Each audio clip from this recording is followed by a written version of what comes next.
good evening and welcome to our Montana World Affairs program. I'm Mark Johnson, the founder of the council, and it's great to have so many of you here. We're really grateful for the community support. I know that we have a great number of high school students here, right? And we appreciate your participation and that of your teachers as well. Yesterday, the United States marked the 10th anniversary of the horrific 9/11 attack with solemn observances across the nation. The Council wanted to share in these reflections by offering some observations about the longer-term consequences of those momentous events. Tonight, we're honored to have Dr. Paul Lauren, one of the University of Montana's most distinguished professors, to offer his insights and lead us in discussion. Over his many years with the university, Professor Lauren has educated literally thousands of Montana's students, helping them to become better global citizens. And I regard this as an enormous contribution. Dr. Lauren is the first person named as Regents Professor at the University of Montana, the highest honor that the state can bestow. He was the founding director of the Marine and Mike Mansfield Center, a dynamic force in the U.S. and Asia for the studies of ethics and Asian affairs. He was also a close associate of Senator and Ambassador Mike Mansfield. Ladies and gentlemen, you will note in the program mention of Professor Lauren's many community and academic accolades. Please take a moment to note them. He has enriched our campus and community in so many ways. We're indeed fortunate to have with us one of our leading diplomatic historians and authorities on international human rights. And Paul, I can't think of anybody we'd rather have here tonight than you. So, ladies and gentlemen, will you please join me in welcoming Professor Paul Lauren.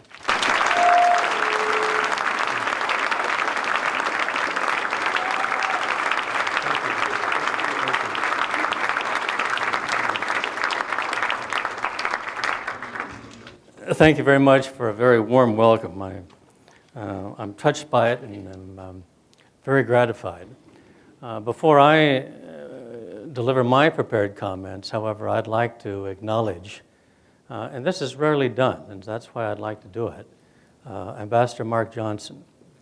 And that is, when he retired, he could have gone to a cabin up in the woods and stayed there. And he chose not to.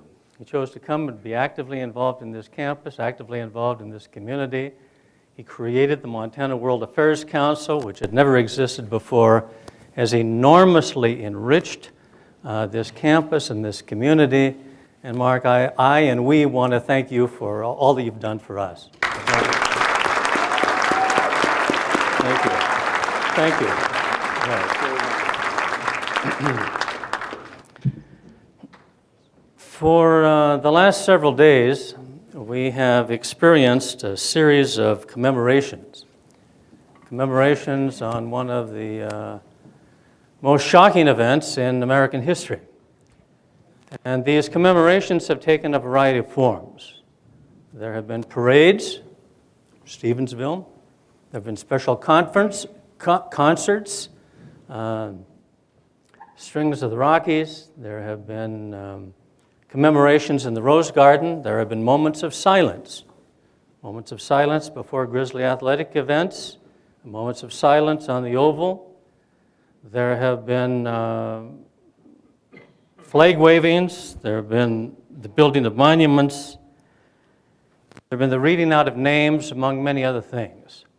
All of these, it strikes me, are entirely appropriate. But many of these seek to draw upon our emotions. And it was Mark's suggestion that we have at least one session in this commemoration process of not having flags and not having images and not having music, but rather having, hopefully, thoughtful words in order that we can reflect on what it is that we have experienced from 9/11, and what have we learned, or what does it mean? Now, from an audience's standpoint, what you need to know is that there isn't a speaker alive who's ever asked to come and speak and told, look, why don't you talk about anything you want to talk about? I have yet to be given that invitation.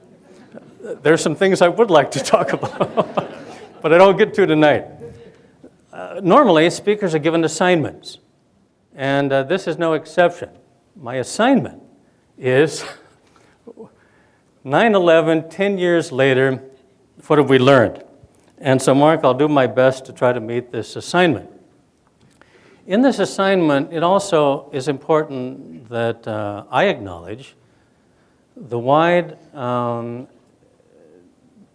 diversity and differences that exist in this audience. What you all have in common is that you're interested in exploring 9/11. But at least from my perspective, I look out and I see an extraordinary range of age, and that means a range of experience. There are going to be some of you who have, I know, participated in the Women in Black on Higgins Street. There are going to be others of you who have performed military service and are veterans of a number of American wars. There are going to be some of you who have lost dear loved ones in 9/11 and others for whom it's an abstraction. Right? All of you are going to have had your emotions pulled and tugged over the last several days. And so what I want to do is try to address these issues and hopefully in my comments provide something in a modest way that will get you to think about what we've learned from 9/11. Right? So what I want to do is talk about learning, lessons of history. You'd expect a historian to say that.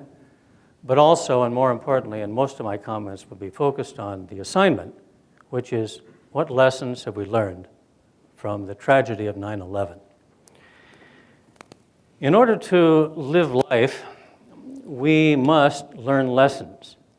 We learn lessons as individuals. We make mistakes and we say, geez, I'm going to avoid that again, hopefully. Or something works well and you say, either consciously or subconsciously, that works and we're going to do that again.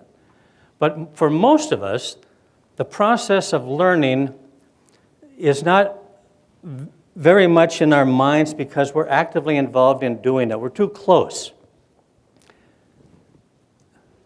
We step back from that when we become parents and we watch our children learn. Language acquisition, this is hot, this is cold, this is going to hurt if you do it. There may be punishment if this happens, right? And so you can watch this learning process a little more clearly. We really learn it when we're grandparents because then you don't have all of the problems of being parents. You have the many advantages, and knowing a number of you in this audience, I know you're grandparents, you know what I'm talking about. You can see this process of learning that's just, quite frankly, extraordinary. And each one of these stages, you get further and further apart. And what does it provide? It provides perspective. And historians really provide perspective if they do their job properly. Because they're looking not only at themselves, their families, their kids, their grandkids, they're looking at something that happened, in this case, 10 years ago, or something that happened several centuries ago. And in doing that, they try to provide perspective on what it is that we've learned. Now, this is why historians talk about lessons of history. Now, usually it's in the context of wringing hands. We say, geez, when are people ever going to learn this? What does it take to learn this particular lesson? And what I need to tell you that in my field of diplomacy, international relations, international human rights, every single one of the great writers have always come back to this question of the lessons of history. Right? Thucydides. Right? He's going to begin with his introduction. Right? And Professor Drake is right about this. And he says this, "It will be enough for me if these words of mine are judged useful That's the key. Useful to those who want to understand clearly the events which happened in the past and which, human nature being the same of what it is, will at some time or the other, in much the same ways, be repeated in the future. My work is not a piece of writing designed to meet the taste of an immediate public, but it's done to last forever. Another great writer, although I disagree with most of his conclusions, is Machiavelli. And Machiavelli says the same thing. He says this, "But my intention is to write something that's of use to those who understand. It appears to me more proper to go to the real truth of the matter than to its imagination." And what they're both interested in, and others, Hugo Grotius, François de Callière, Karl von Clausewitz, they all are writing about lessons of history, and this is significant. Everyone has been written in response to a crisis, a war, an invasion, a loss, a victory sometimes, but it's those major traumatic events that make people want to write and ask the question, what have we learned?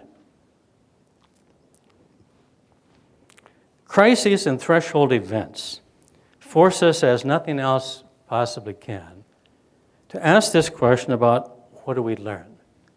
So let me put 9/11 for the moment into somewhat of a historical context. There are some of you in this room for whom the events of 9/11 may not be as significant as other events. Some of you in this room are going to say, I'll tell you what changed my attitude about the world, and this is the 7th of December, 1941. I was a student at the University of Montana. I thought I would just go all cruising by, and all of a sudden I found myself at war. I found my nation at war. And I found a nation at war that was going to last for 6 years.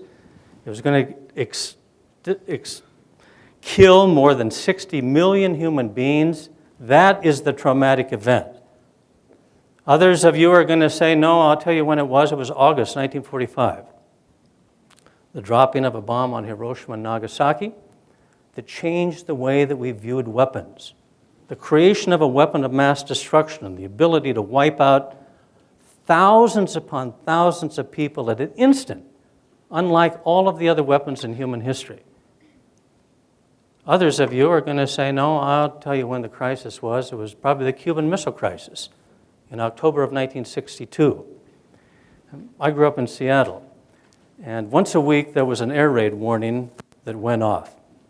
Why? Because Boeing was located in Seattle, naval port facilities were in Seattle. It always happened at noon. And during the Cuban Missile Crisis, someone pushed the button at 1:45 noon. And everyone in that room where I was looked at the clock on the wall, looked at each other, and said, I wonder if this is going to be it, right?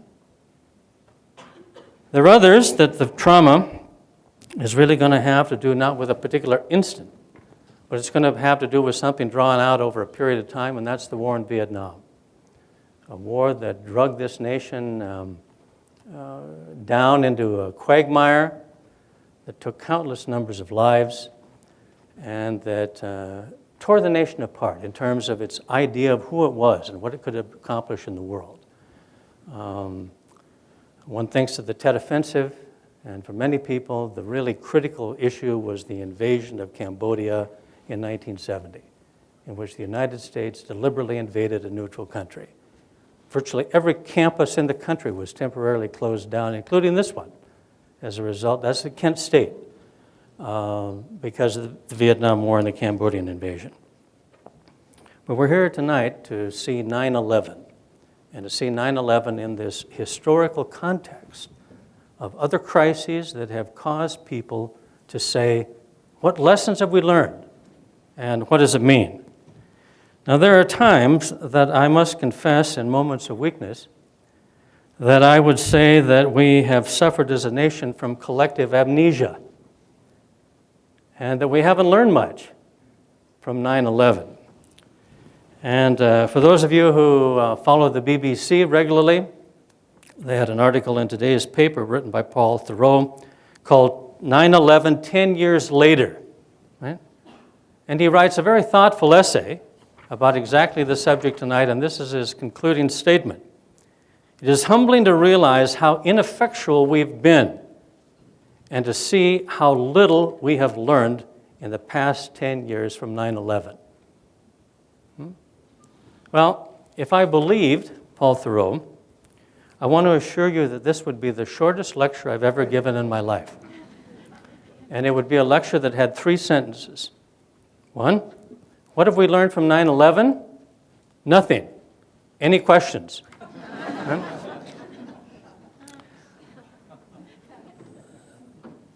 I believe we have learned lessons, and I think that the subject deserves more than we haven't learned much.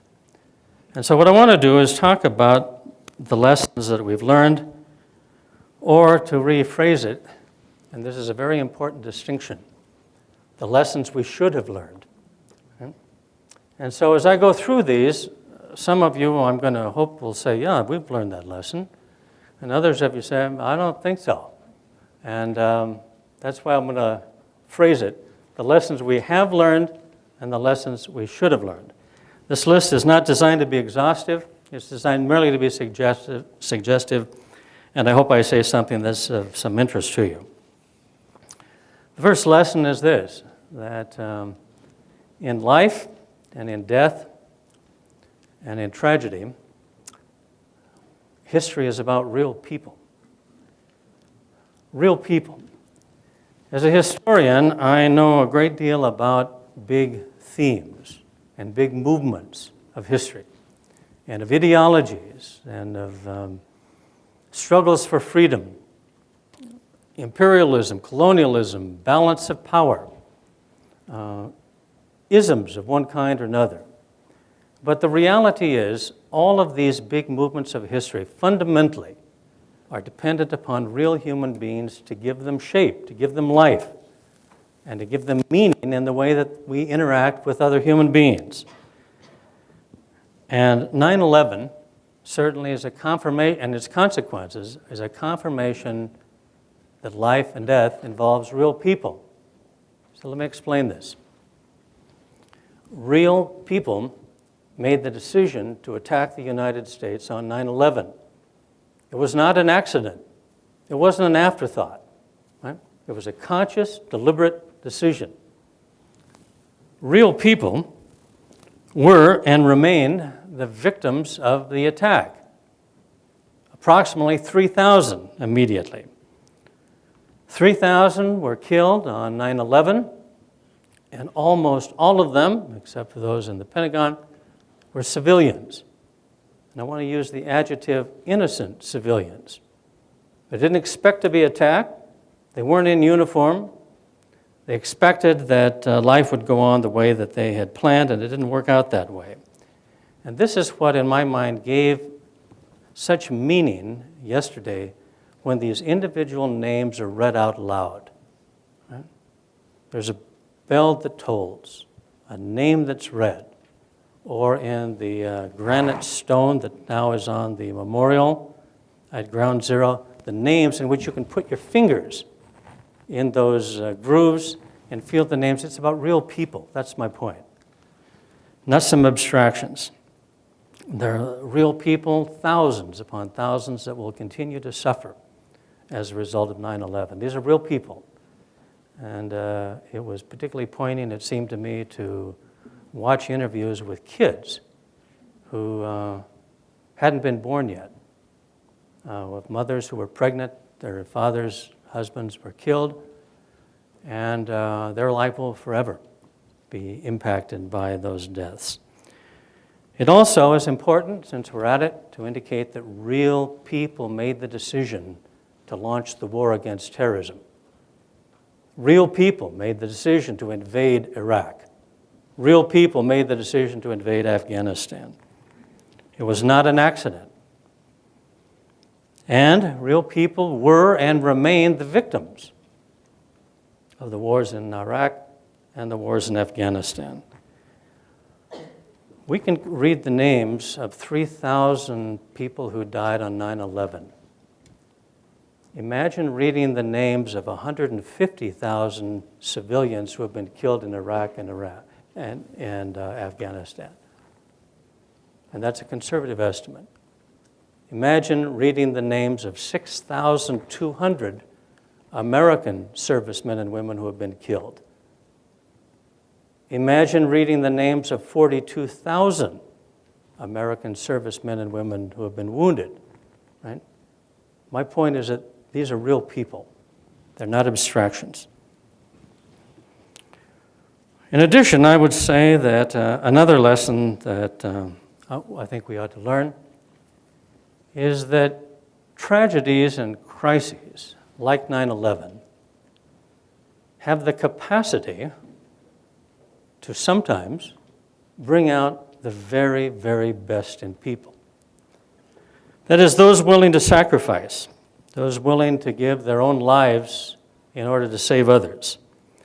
We think immediately, in this case, of the first responders, the firemen, the policemen, running up the stairs in order to save people with the full knowledge that they probably weren't going to make it themselves. Right? One thinks of the incredible sacrifice of those civilians, passengers on United Flight 93. I mean, talk about courage.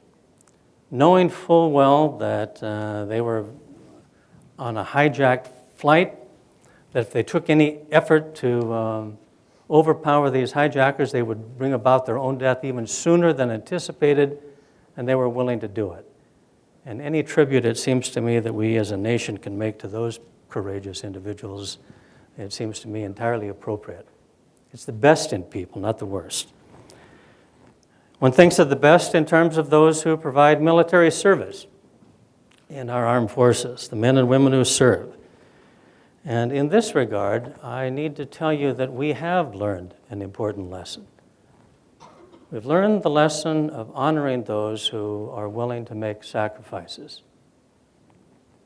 This was a lesson learned from Vietnam, in which our servicemen and women in a drafted army who didn't even want to be there came back home and were cursed, spat upon, reviled in one way or the other. We owe them an apology. And I think that the efforts made in this country to honor men and women in the service in the armed forces is long overdue. And you can see it even when you're out at the airport at the right time, right? And a detachment comes back to Missoula. This is a lesson that we learned. If there's a criticism to be made, and I'll get to that, it's the leaders. It's not those who are on the ground and are following orders. One thinks of the best when you think of average citizens, that is, willing to show compassion, to rush into harm's way. They're not in uniform, they're not a first responder, right?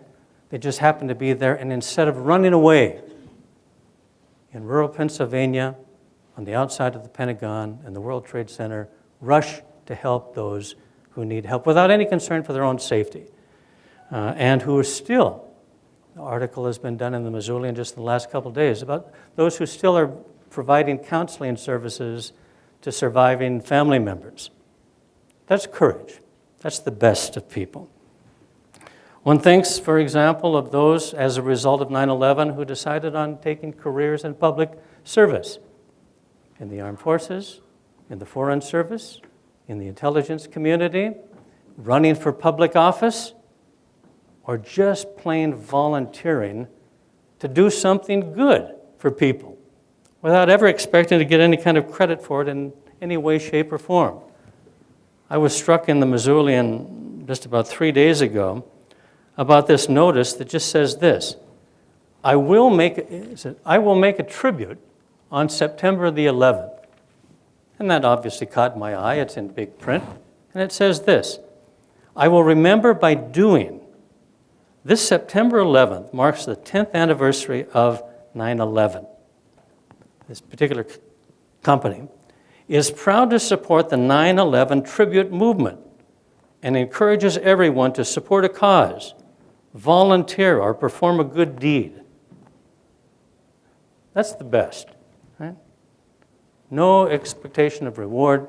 It's simply that this is something that one feels compelled to do. Moreover, in this, in terms of the best, there have been those since 9/11 who have tried to reach out and tried to learn. And for those of us in a university community, this is of great importance. That is, those who, as a result of 9/11, those students who decided, listen, I'm going to study history. I'm going to study political science. I'm going to study Islam. I'm going to study the Middle East. I want to study terrorism. I want to study diplomacy and security issues. Why? Because I want to make a difference. The programs that we teach here have skyrocketed because of this concern on the part of students that this is what they want to do in order to ask, why did this happen and how can we prevent it? What can I do to prevent it from happening again? Another lesson is this: the crises and tragedies can bring out the absolute worst in some people. Those who resorted to racism, to bigotry, to complete intolerance, to racial profiling. Those who said that Islam equals terrorism and terrorism equals Islam. Those who said American Muslims are not full citizens and don't deserve full rights. Those in government and out of government, and I want you to listen to me very carefully about this, who used and manipulated 9/11 for their own agendas, either domestic or foreign or financial, for things that had absolutely nothing to do with 9/11.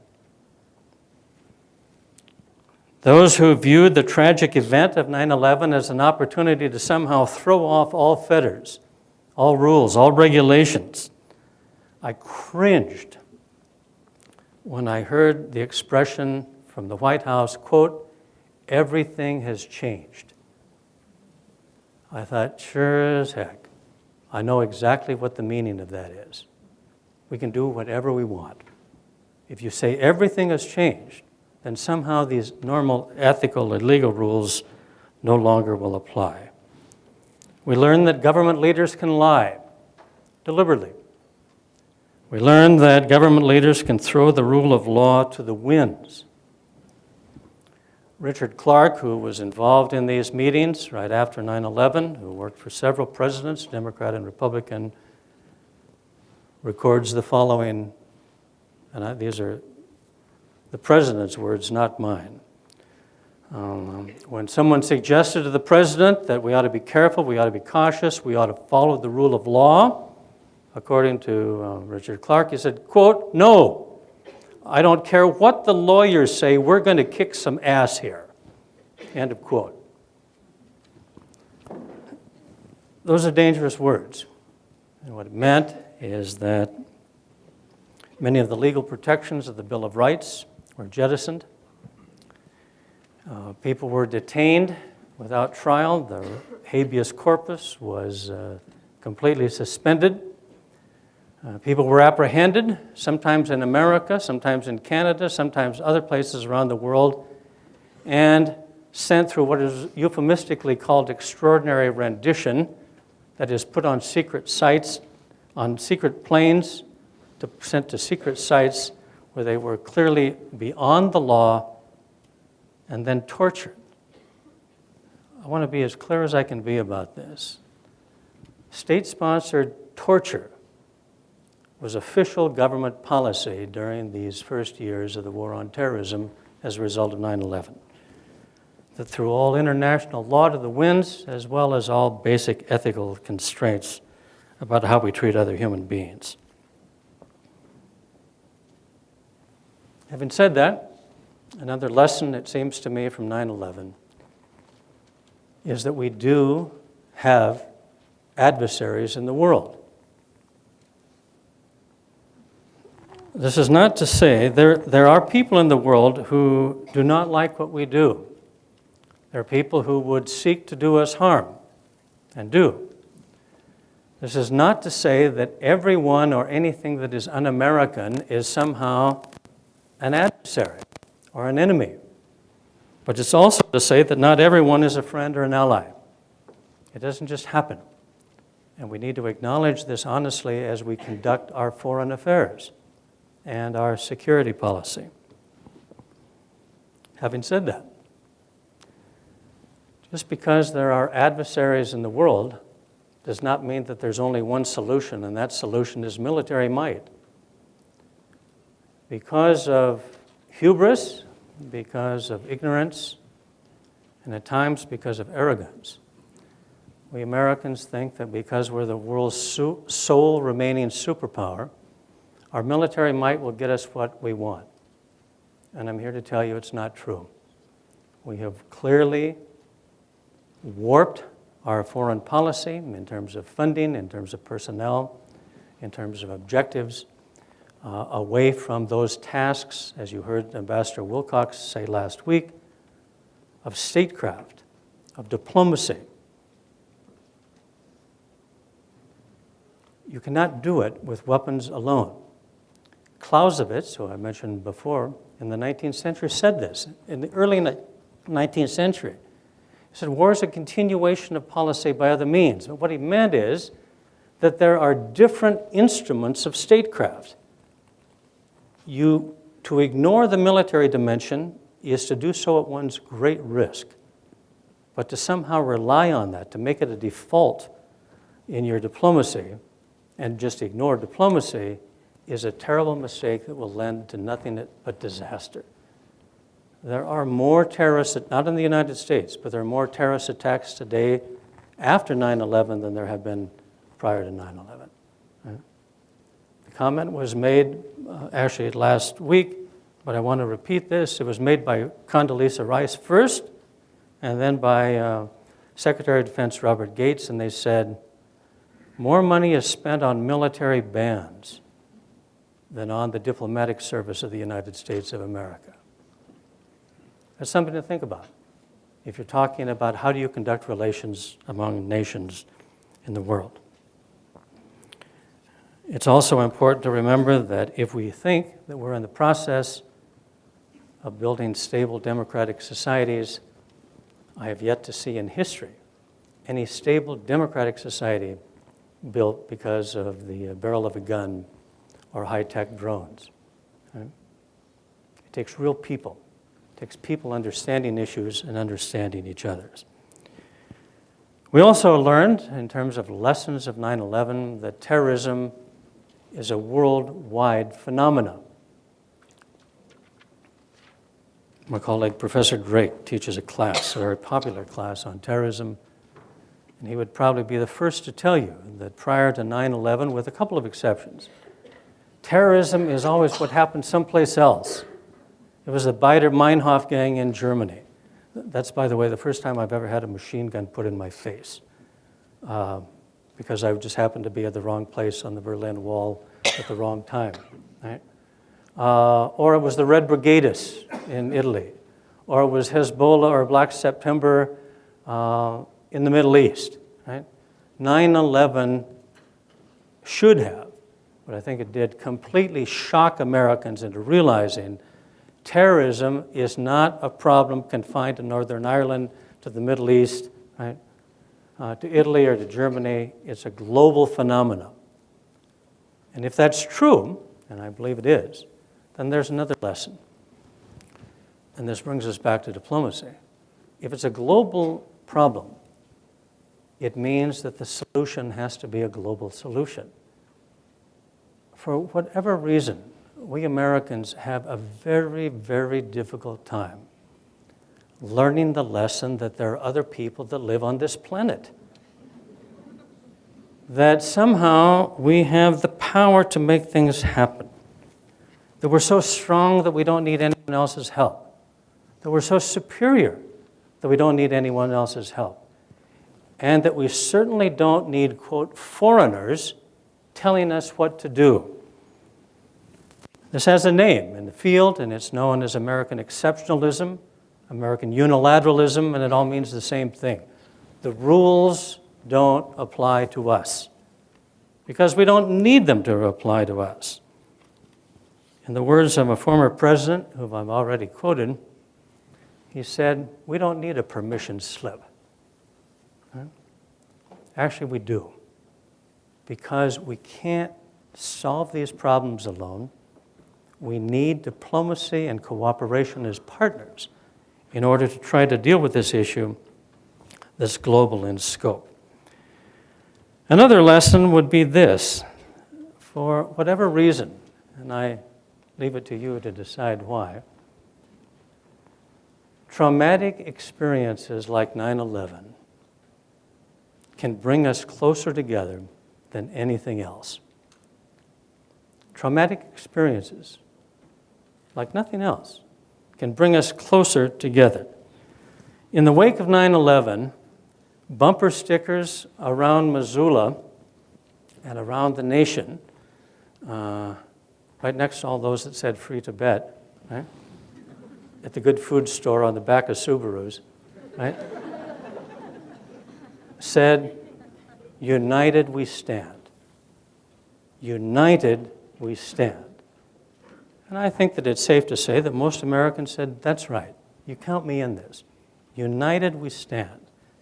And I was just terribly moved 3 days after 9/11 at the gathering that was held on the Oval. Several thousand staff, faculty, administrators, students gathered on the Oval, not in a strident way, not to say, "Yeah, we're going to do something here," but in a humble, thoughtful way, and said, "We're not sure what this means. We don't know what the lesson is yet, but we're united in terms of trying to figure out what the lessons are." I have been in countless numbers of settings singing the hymn "Amazing Grace." But one of the most moving times was out in the Oval with several thousand other people singing "Amazing Grace." It was "United we stand." So what I want to know, and what I pose to you, is why does it take a foreign attack or invasion to bring about that unity? Domestic threats, domestic problems can't do that. I would argue that this nation has never been so ununited right now, probably since the Civil War, right? In terms of the absolute gridlock in Congress and in Washington, D.C., and on the news waves, and then letters to the editor. I always encourage my students, even though it may drive you crazy, read letters to the editor, even in the Missoulian, right? Because at times you'll say they're brilliant, that they see the world the same way I do, and other times they'll just say, "How could anyone be so stupid?" Right? That's my advice, read letters to the editor. But it has to do with there are differences of opinion, and we're not united. We understand that when we're attacked, it's natural for us to say, "United we stand." And what we cannot seem to ever learn is that when we attack someone else, they're going to respond in the same way. We as Americans are shocked when people who are attacked don't welcome us as liberators. We're shocked when they don't just automatically surrender and recognize our natural superiority, right? They're going to submerge their differences and they're going to resist. And the lesson of history here, it seems to me, is simple and crystal clear. People don't like to be attacked.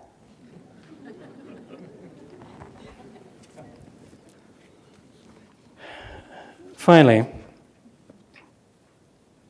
I would suggest that one of the lessons we need to learn is the fact that traumas like 9/11 raise fundamental questions of security and human rights. And that is, as a historian, I will tell you that every single time that there's been a threat to national security, this issue comes up. You can predict it. It's easy to do. When World War I emerged, there were the Alien and Sedition Acts, and Montana played a shameful but very visible role in this, about shutting down dissent and claiming those who would be peace advocates were, quote, unpatriotic. To be expected. World War II, what one thinks of the internment of Japanese American citizens, including the camp in Missoula, Montana, right? And the violation of the civil rights of American citizens. One thinks at the heat of the Cold War about the anti-communism of McCarthy and the blacklisting and expelling of people from the diplomatic service, all branches of government, the academy, among any other kinds of professions, because they were accused of being anti-communist. In the wake of 9/11, we see the same phenomena about criticizing those who are, quote, unpatriotic. And I expect that. But there's a more significant question here, and I believe it's this.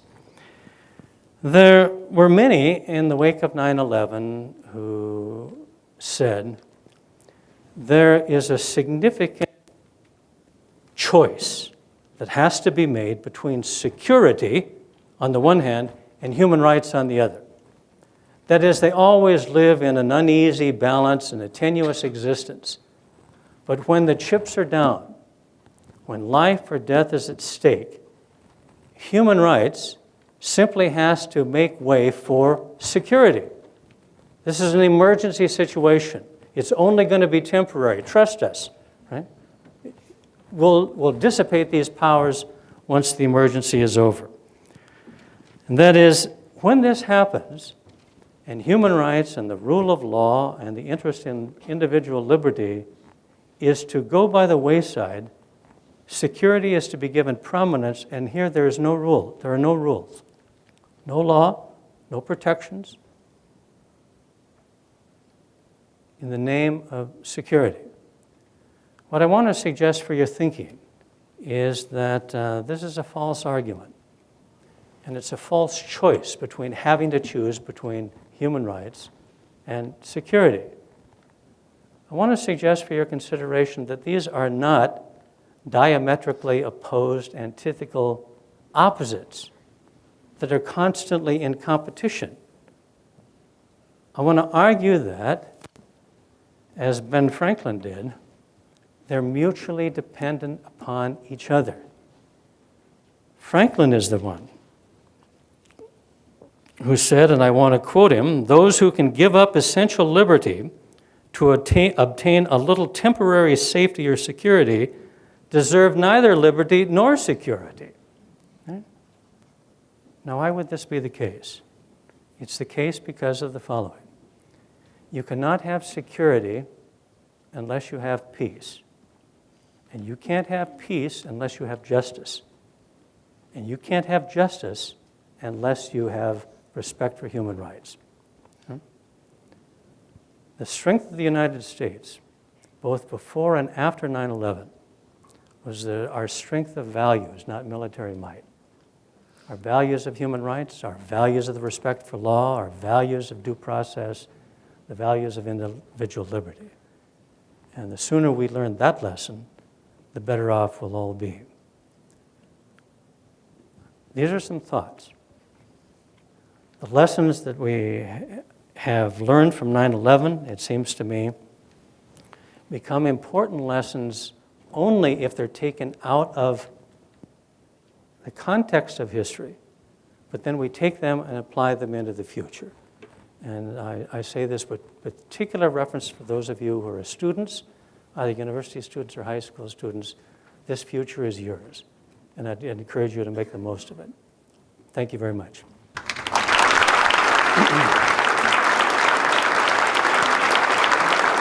You're welcome.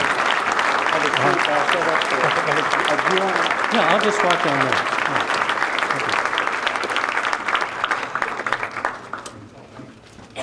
Thank you so much for that masterful and moving presentation. I think we all come away greatly enriched by hearing your words, and it's a special moment for us to have the opportunity to hear from you. Now we'll hear from you, and we will have questions.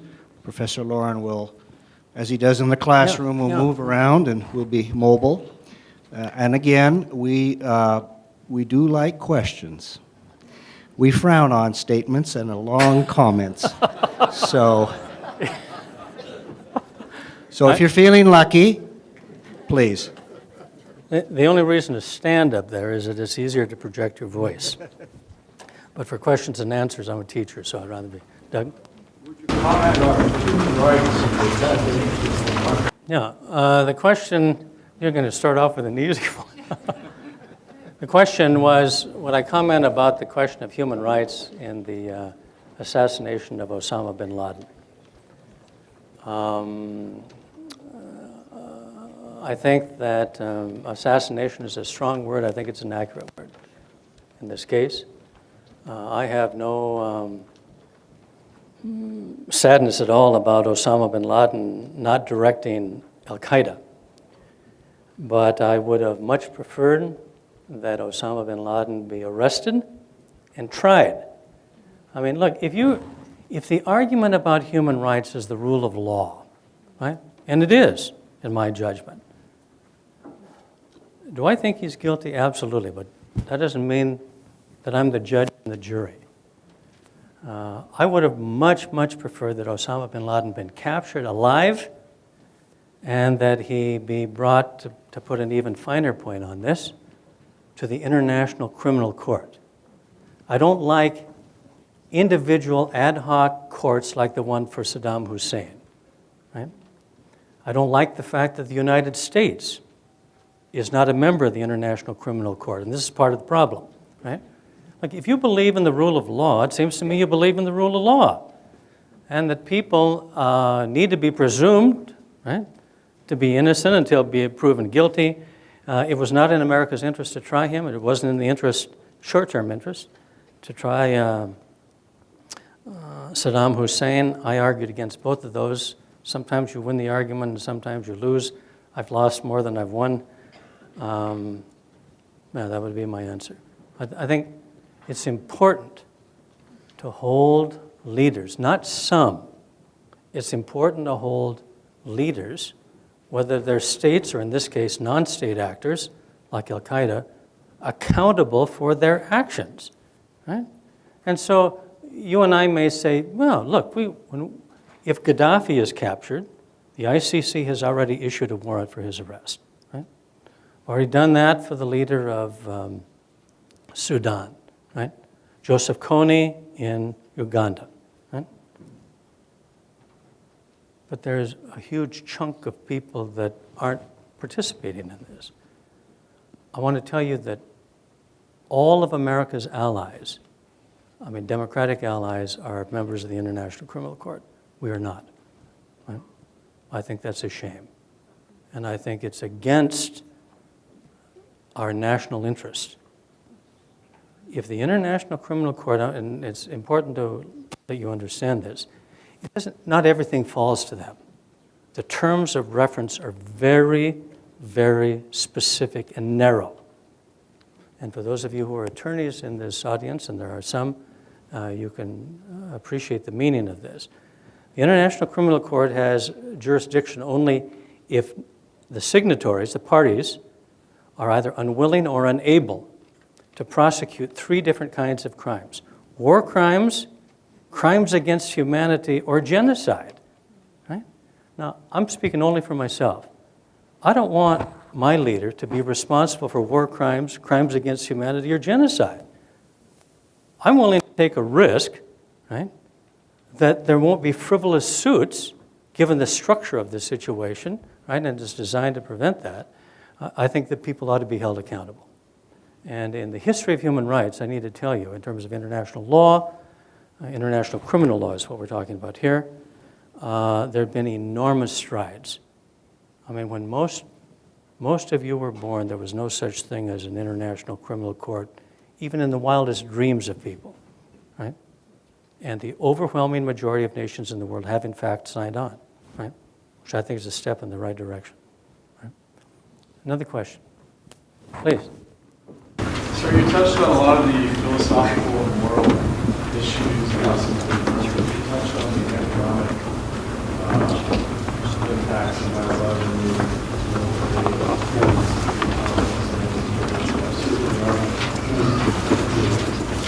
What are some of the economic? I think among the economic lessons, I guess I want to draw two. One is that if I made the comment that terrorism is international in scope, I believe that the global economy is clearly international in scope. And that whatever we do or do not do in the case of the debt, in terms of monetary policy, in terms of trade interactions, it's part of an international network. And I don't think that Americans are very good at understanding that, right? There are those who have been recently elected who, I'm thinking of the last election, that are convinced that somehow whatever we do in America is going to be writ around the world, and they just can't wrap their mind around the Irish or the Greek possibility of default. We're in this together, is what I'm telling you, and I don't care whether it's terrorism, whether it's economy, whether it's climate change, right? We're in it together. And so that's the first thing I would say about the economic implications.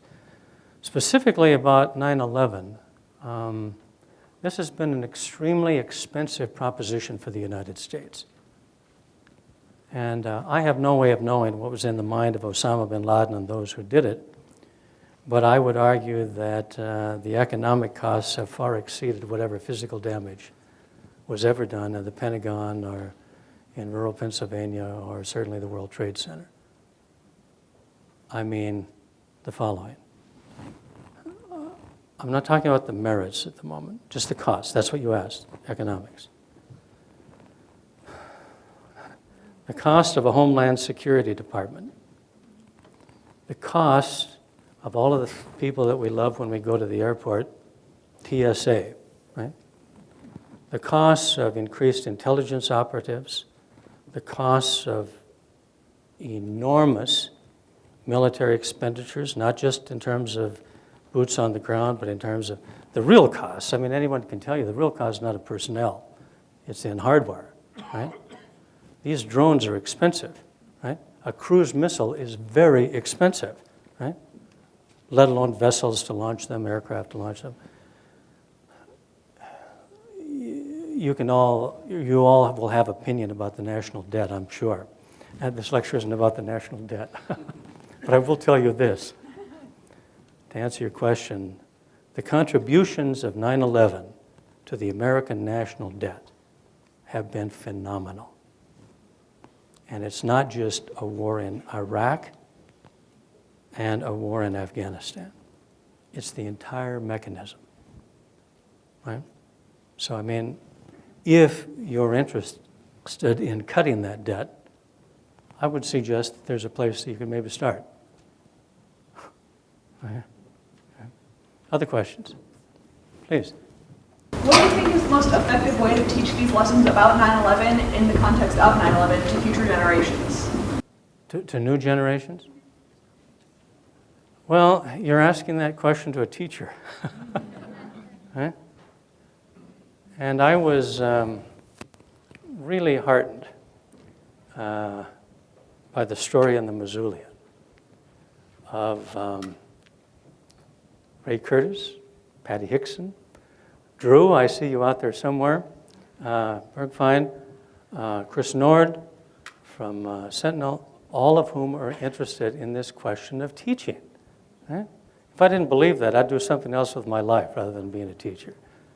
And it seems to me that that's one of the enormously powerful dimensions of teaching, is to try to convey some sense about lessons, to try to give an answer if you're asked without trying to say it's either this way or there's no way.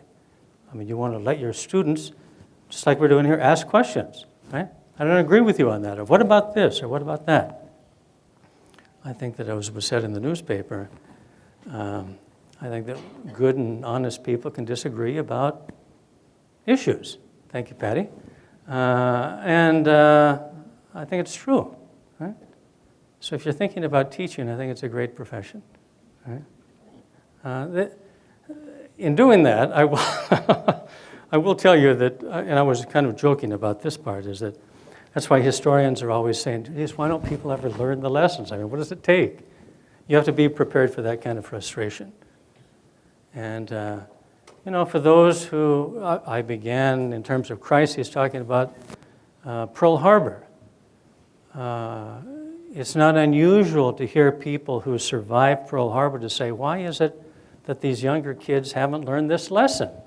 Right? What's the matter with these people? I mean, as a parent and a grandparent myself, I have some concern about this, right? But it's just part of the equation. And the only hope that I can take from this is, I've heard this story. I don't know that it's true, but it sounds like it could be. That the person who, it was a British scholar who first learned how to, or maybe French, who learned how to translate the hieroglyphics in Egypt, right? And one of the famous passages of this was, the younger generation is going to the dogs because they don't learn the lessons of history. Well, I'll take that with the fact that I regard that as probably a pretty universal phenomenon. Right? Teaching, great profession. Any other question? Please. Yes, I'd be curious to know what your thoughts are on why so many countries around the world dislike America. How much time do you have?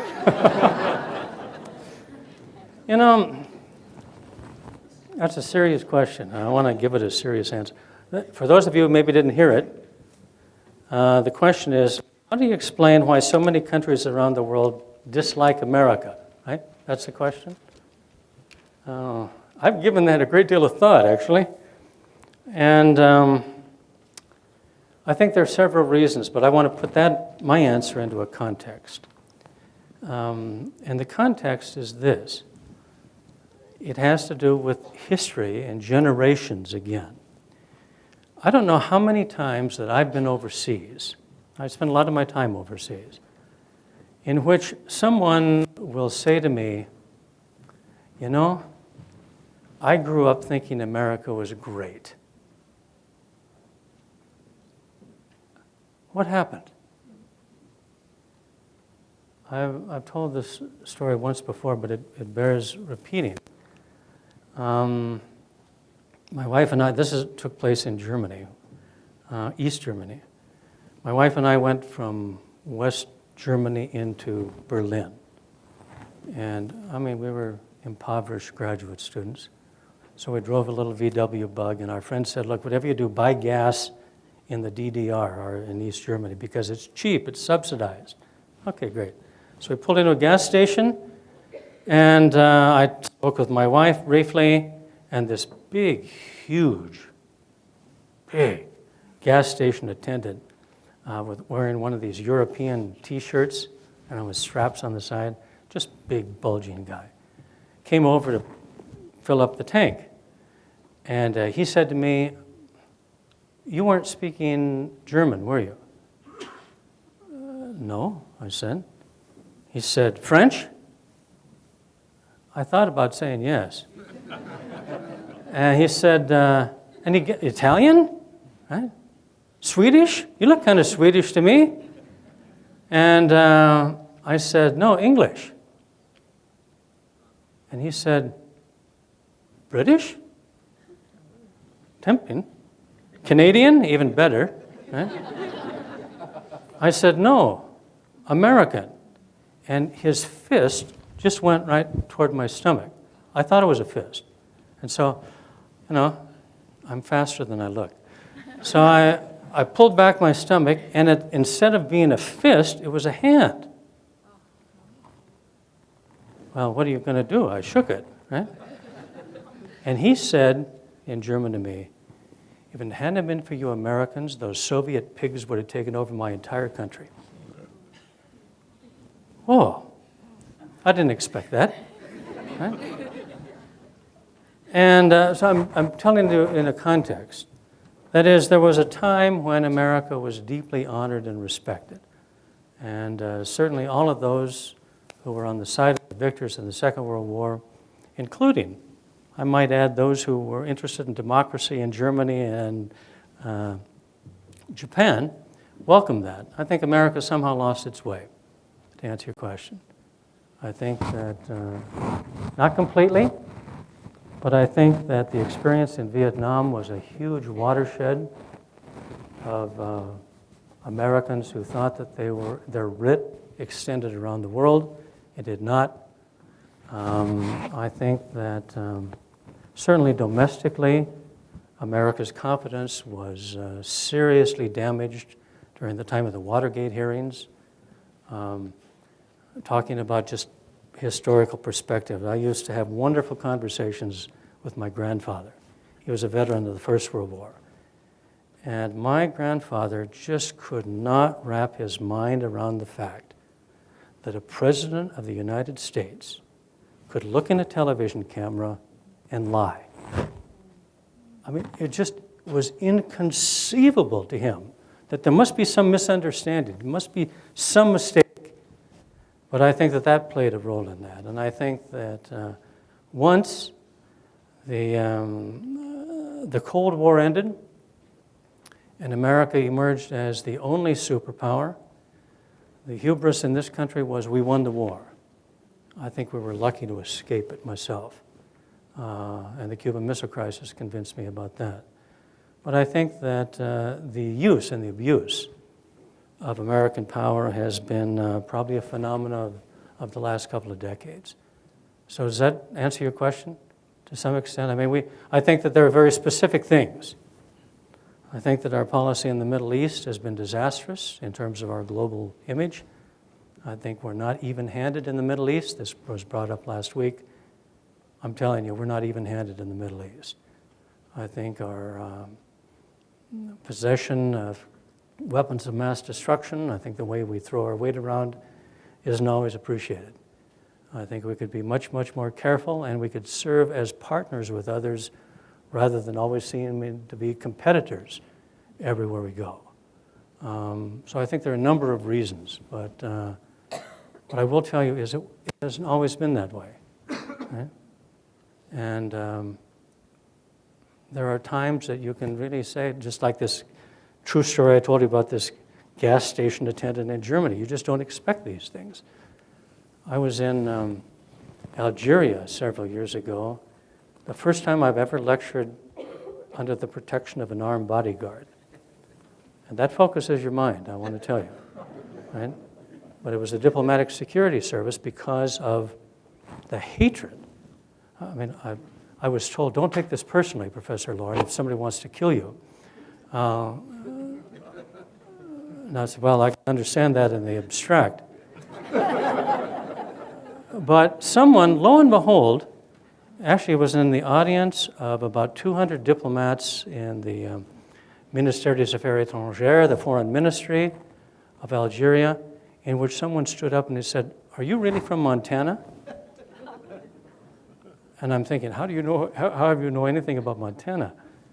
And he said, and he was an older man, and this is important in the story, he said, I just want to tell you, when we were fighting our War of Independence, there was only one person in the U.S. Congress that supported us, and that was Mike Mansfield. I said, doesn't have anything to do with me. It just, that people remember these things, right? And so if you're on, in that sense, the right side of history and the side eventually wins and you actually did something to help it, people are going to remember it. If you're opposed to change, if you're opposed to independence, if you support dictators around the world in the name of national security, the odds are pretty good that sooner or later, and all you have to do is look at the Arab Spring, they're going to lose power. The law Mubarak, right? One thinks of Tunisia, one thinks of Egypt, the contest in Yemen, the contest in Bahrain and Syria.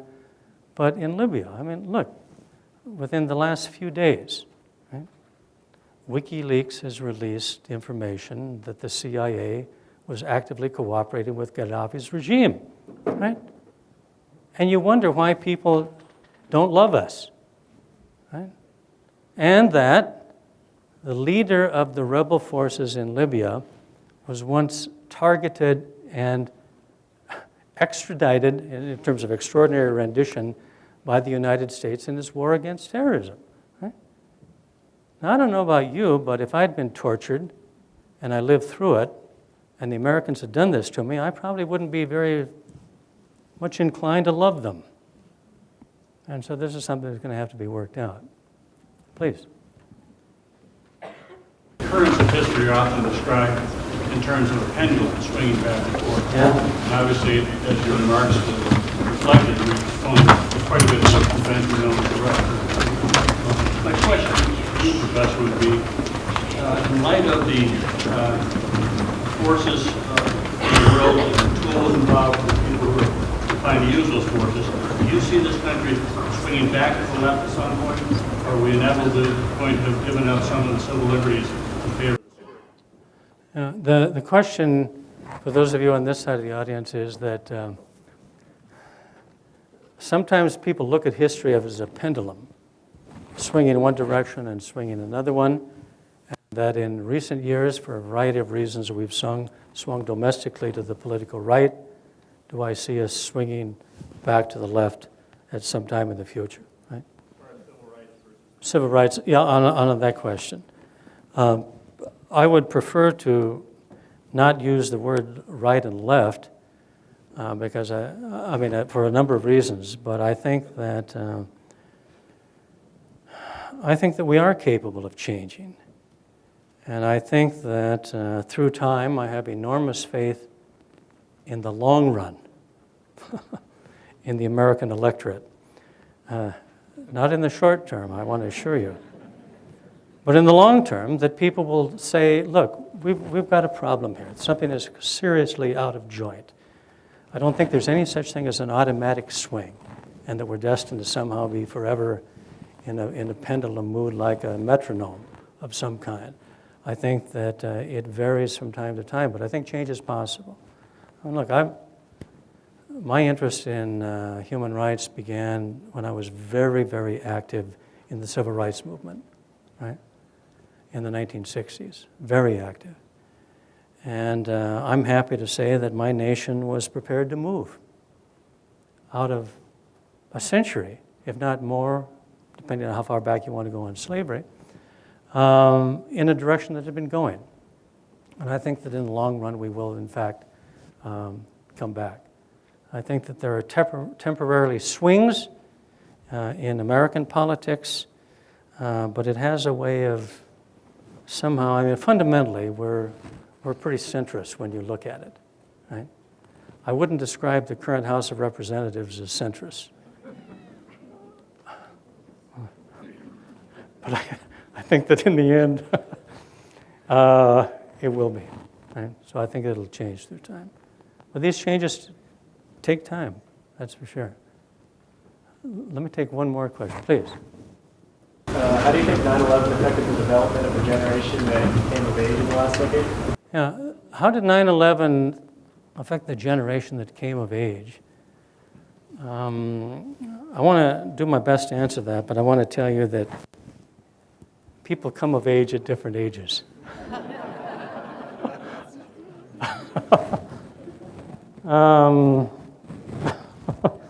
I don't think chronology, years of life is necessarily any guarantee that we're going to come of age. But I'll give you the benefit of the doubt. And I mean, I say that having taught university students for a long time.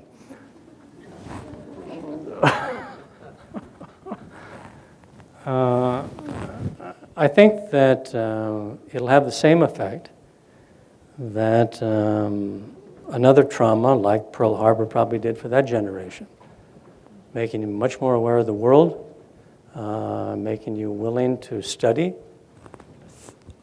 subjects like history and terrorism and the Middle East and Islam. I think it'll make you much more eager to actively engage in public service. I think it'll make you better voters, quite frankly, to get back to this point, right? By better voters, I mean well-informed voters, right? I may want a particular outcome, but that's not what I'm talking about. Informed voters.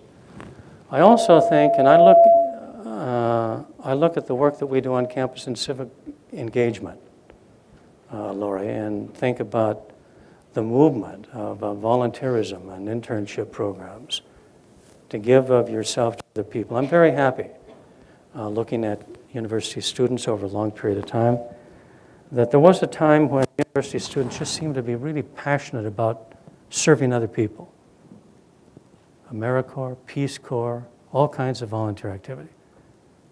And then there was a particular period in which the mood changed. And I think it was a national mood in which we want to get what we can get, and what's ours is ours, right? It was personal gain and acquisition. How much money can we make if we take a degree in such and such? Personally, I'm happy to see students be more interested in a broader world now than they were before. And if this is one of the benefits of 9/11, if this is one of the things that brings out the best in people after 9/11, then so be it. Right? Thank you very much for coming. It's been a pleasure.